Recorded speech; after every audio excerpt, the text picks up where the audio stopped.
विद्यार्थी मित्रांनो, सप्रेम नमस्कार. ज्ञानवंदना एज्युकेटर या यूट्यूब चॅनलमध्ये मी आपल्या सर्वांचं स्वागत करतो. आजच्या व्हिडिओमध्ये विद्यार्थी मित्रांनो, आपण मटेरियल सायन्स पार्ट 3 हा व्हिडिओ घेऊन आलो आहोत. विद्यार्थी मित्रांनो, या आधीचे फर्स्ट आणि सेकंड व्हिडिओमध्ये आपण रिव्हिजन आणि इम्पॉर्टंट कन्सेप्ट डिस्कस केले आहेत. कृपया ते व्हिडिओ बघितले नाही तर ते व्हिडिओ बघा, त्याची मी लिंक खाली डिस्क्रिप्शन बॉक्समध्ये देतो.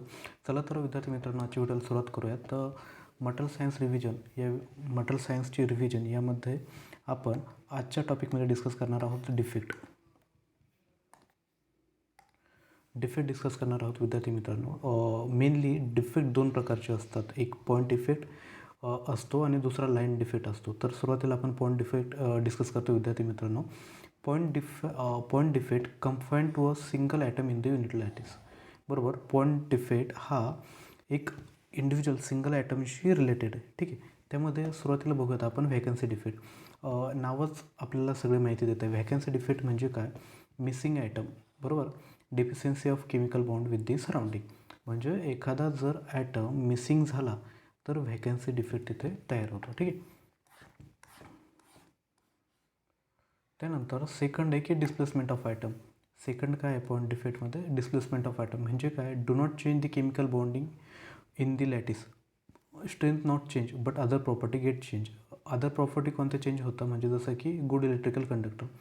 Addition of aluminium to silicon it becames the good electrical conductor. It is example of the displacement of the item.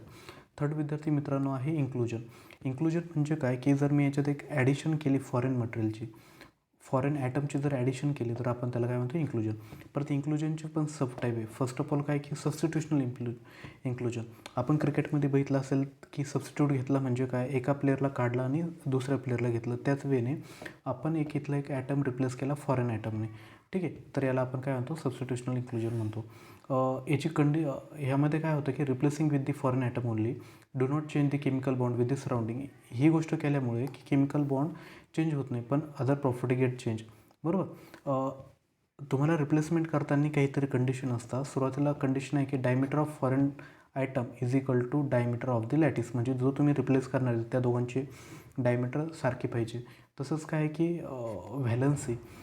Valency दोघांच्या सारख्या पाहिजे तर तुम्ही तिथे रिप्लेसमेंट करू शकता किंवा सबस्टिट्यूट करू शकता. त्यानंतर विद्यार्थी मित्रांनो, यामध्येच इन्क्लुजनचा सेकंड टाईप आहे इंटरस्टेशियल इन्क्लुजन. इंटरस्टेशियल इन्क्लुजन म्हणजे काय? की एक मी फॉरेन ॲटम ॲड केला म्हणजे मी रिप्लेसमेंट करत नाही, मी ॲडिशनल एक ॲटम टाकतो. तर यामुळे काय होतं की improve the number of chemical bond with the surrounding. आता याच्यात काय होतं की केमिकल बॉन्डिंग जे नेचर आहेत ॲटमचं ते काय होतं? इम्प्रूव्ह होतं. हे लक्षात ठेवा. Improve the chemical bond with the surrounding. Improve the strength tremendously. यामुळे काय होणार की स्ट्रेंथ ट्रिमेंडसली इन्क्रीज होणं. ह्या दोन कंडिशन विद्यार्थी मित्रांनो लक्षात ठेवा, डायमीटर आणि व्हॅलन्सीच्या संदर्भात. त्यानंतर विद्यार्थी मित्रांनो पुढचा आहे फ्रँकल डिफेक्ट. बरोबर. चौथा पॉईंट डिफेक्ट विद्यार्थी मित्रांनो फ्रँकल डिफेक्ट. फ्रँकल डिफेक्ट म्हणजे काय? Atom from the regular atom site is occupying the position of the interstitial by creating the vacancy. म्हणजे जर मी हा लॅटिस घेतला, ह्यामध्ये डिफरंट ॲटम आहे, तुम्ही बघत असाल की हा जो ॲटम आहे तो नवीन ठिकाणी गेला, त्यामुळे इथे एक व्हॅकन्सी तयार झाली. बरोबर. क्रिएटिंग द व्हॅकन्सी, त्याला आपण काय म्हणतो? फ्रँकल डिफेक्ट म्हणतो. यामध्ये काय विद्यार्थी मित्रांनो इम्प्रूव्ह दी नंबर ऑफ, यामध्ये काय होतं? Improve the number of chemical bond with the surrounding. या केसमध्ये काय होतं की केमिकल बॉन्डिंग सराउंडिंगच्या केसमध्ये इन्क्रीज होते. त्याच अनुषंगाने त्याची स्ट्रेंथ इम्प्रूव्ह होणं.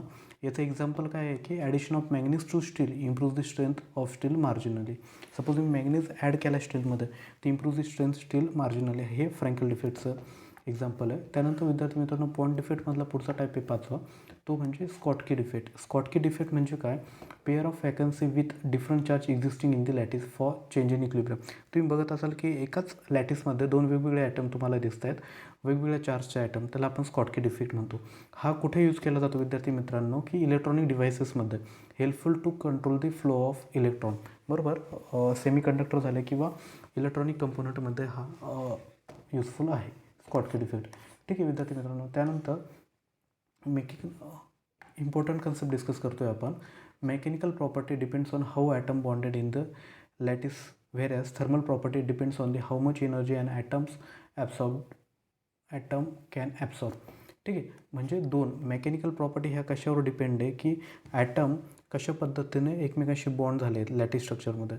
बरोबर. पण थर्मल प्रॉपर्टी कशावर डिपेंड आहे की how much energy atom can absorb. बरोबर. इंडिव्हिज्युअल ॲटम किती एनर्जी ॲब्सॉर्ब करणार त्यावर तुमचं थर्मल प्रॉपर्टी डिपेंड आहे. ठीक आहे. ही गोष्ट लक्षात ठेवा विद्यार्थी मित्रांनो, material with the high strength may not content म्हणजे त्याचा may not contain the high melting point. म्हणजे एखाद्या मटेरियलची जर हाय स्ट्रेंथ आहे, इट डझंट मीन की तो त्याचा मेल्टिंग पॉईंट हाय असला पाहिजे. ठीक आहे. विद्यार्थी मित्रांनो, आपण पॉईंट डिफेक्ट बघितले. आता आपल्याला बघायचे आहेत की लाईन डिफेक्ट.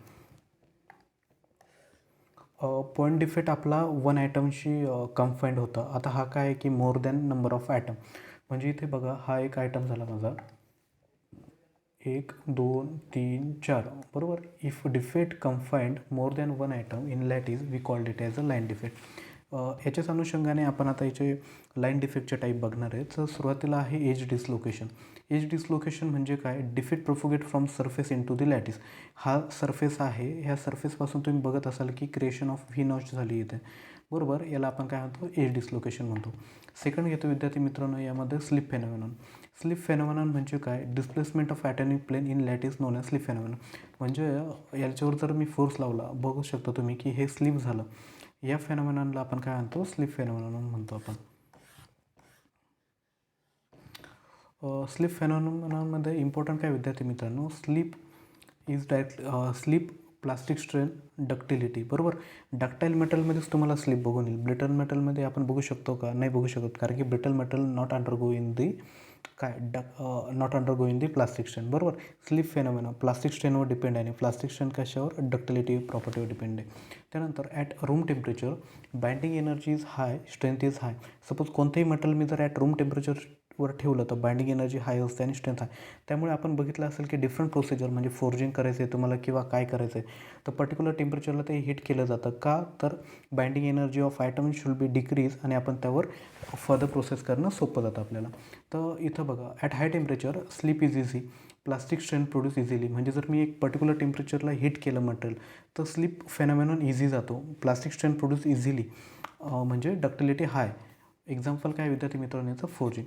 सपोज मी तुम्हाला जसं सांगितलं की in brittle metal, in case of brittle metal rigid binding nature of item under share not produce plastic strain. ठीक आहे. त्यानंतर विद्यार्थी मित्रांनो, लाईन डिफेक्टमधला तिसरा आपल्याला डिस्कस करायचा आहे ट्विनिंग फेनॉमेनॉन. ट्विनिंग फेनॉमेनॉन म्हणजे काय विद्यार्थी मित्रांनो? हा जो लॅटिस स्ट्रक्चर तुम्ही बघताय, इथं जर मी फोर्स लावला, इथं म्हणजे एक तिरका फोर्स लावला मी, तर हा जो लॅटिस होता दोन याच्यामध्ये डिवाईड झाला, 1 आणि 2मध्ये डिवाईड झाला. And oblique force applied on the lattice, single lattice split into the 2 sub equal lattice used to sub equal lattice we call it as a twinning phenomena. आणि हा कुठे दिसतो तुम्हाला? सुपर कंडक्टरमध्ये हा फेनॉमेना, ट्विनिंग फेनॉमेना दिसून येतो. त्यानंतर विद्यार्थी मित्रांनो, डिफेक्टमध्ये आपण टोटल हे बघितले. जर मी समअप करायचा प्रयत्न केला तर सुरुवातीला आपण विद्यार्थी मित्रांनो काय बघितलं? सुरुवातीला आपण पॉईंट डिफेक्ट बघितला. पॉईंट डिफेक्टमध्ये सुरुवातीला बघितला व्हॅकन्सी डिफेक्ट, म्हणजे ॲटम जर मिसिंग असेल तर त्याला आपण काय म्हणतो? व्हॅकन्सी डिफेक्ट म्हणतो. डिस्प्लेसमेंट ऑफ ॲटम म्हणजे काय की ॲटम डिस्प्लेस होतो एका पोझिशनपासून दुसऱ्या ह्याच्यात. त्यानंतर इन्क्लुजन म्हणजे काय की फॉरेन ॲटम आपल्याला ॲडिशन करायचं आहे. मग याच्यात काय होतं? पहिला टाईप की सबस्टिट्युशनल इन्क्लुजन, म्हणजे तुम्ही एकाला रिप्लेस करू राहिले, सबस्टिट्यूट करू राहिले, त्याला सबस्टिट्युशनल इन्क्लुजन म्हणतो. त्यानंतर याचा दुसरा टाईप होतो विद्यार्थी मित्रांनो इंटरस्टेशियल इन्क्लुजन, म्हणजे काय की मी आता रिप्लेसमेंट नाही करत आहे, ॲडिशन करतो आहे, त्याला आपण काय म्हणतो? Interstitial inclusion. त्यानंतर विद्यार्थी मित्रांनो पुढचा होता फ्रँकल डिफेक्ट. फ्रँकल डिफेक्ट आपण बघितला. फ्रँकल डिफेक्ट म्हणजे काय की व्हॅकन्सी तयार करतो, हा ॲटम दुसऱ्या पोझिशनला जातो, इथे व्हॅकन्सी तयार करतो. स्कॉटकी डिफेक्ट म्हणजे काय की दोन वेगवेगळे चार्जचे ॲटम एक्झिस्ट करतात, बरोबर, एका लॅटिसमध्ये, त्याला आपण स्कॉटकी डिफेक्ट म्हणतो. त्यानंतर आपण लाईन डिफेक्टमध्ये आलो होतो. लाईन डिफेक्टमध्ये सुरुवातीला बघितलं होतं आपण एज डिसलोकेशन. आणि लाईन डिफेक्ट काय की कन्फाईन टू सिंगल पार्टिकल नाही, हा more than the one particle will called it as a line defect. त्यानंतर लाईन डिफेक्टमध्ये पहिला होता विद्यार्थी मित्रांनो एज डिसलोकेशन, तुम्ही बघत असाल एजपासून. स्लिप फेनॉमेनॉन बघितला की इथे स्लिप फेनॉमेनॉन कुठे ऑब्झर्व होतो? हा फोर्जिंगमध्ये आपण यूज करतो. त्यानंतर काय बघितलं विद्यार्थी मित्रांनो? आपण ट्विनिंग फेनॉमेनॉन बघितलं, म्हणजे एक जर ऑब्लिक फोर्स लावला तर सब इक्वल टू लॅटिसमध्ये डिवाईड होतो, तर याला आपण ट्विनिंग फेनॉमेना म्हणतो. आणि सुपर कंडक्टरमध्ये हा ट्विनिंग फेनॉमेना यूज केला जातो. विद्यार्थी मित्रांनो, पुढच्या व्हिडिओमध्ये आपण फेज डायग्राम स्टडी करणार आहे. तरी कृपया असेच नवनवीन व्हिडिओ आपल्यापर्यंत पोहोचावे याकरिता ज्ञानवंदना एज्युकेटर या चॅनलला सबस्क्राईब करा आणि बेल आयकॉनवर प्रेस करा म्हणजे नवीन नोटिफिकेशन आल्यानंतर आपणापर्यंत पोहोचू शकेल. थँक्यू.